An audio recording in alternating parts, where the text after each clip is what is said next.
Vispār, kāpēc es paņēmu iefilmēt? Tāpēc, ka te parādījās tāda tēma, saucās īpašā mugura.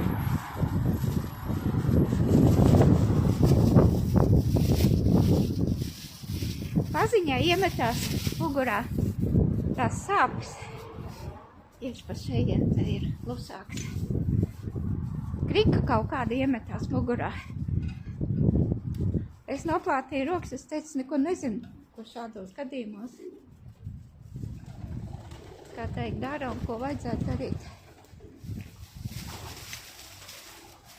Jo man nekad sāpes nav bijušas mugurā.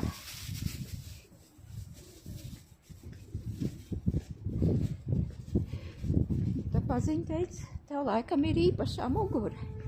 Mugura nav īpaša, dzīvesveids ir savādāks, īpašs dzīvesveids.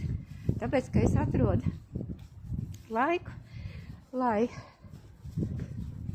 nostiprinātu savus muskuļus, jo muskuļi satur visu skeletu.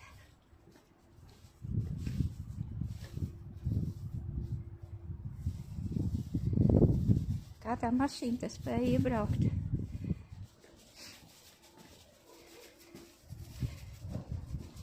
Katru dienu 3 stundas, un tas ir regulārs darbs. Visideālākā muskuļu treniņš ideālākais ir staigāšana, jo tad tiek nodarbināts visas muskuļu grupas.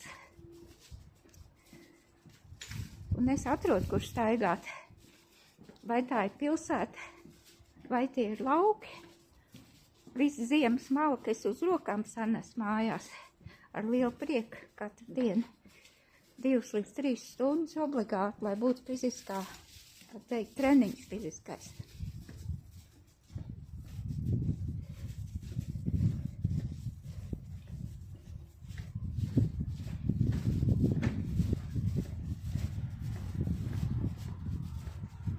Tas arī viss noslēpums īpašai mugurai. Visas stādāmās platības es ar lāpstu uz roku.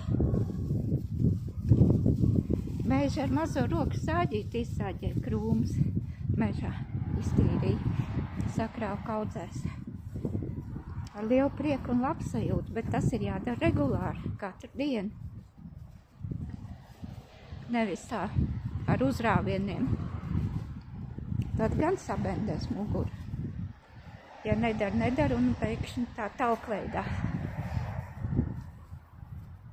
Nu, tas tā par īpašo muguru.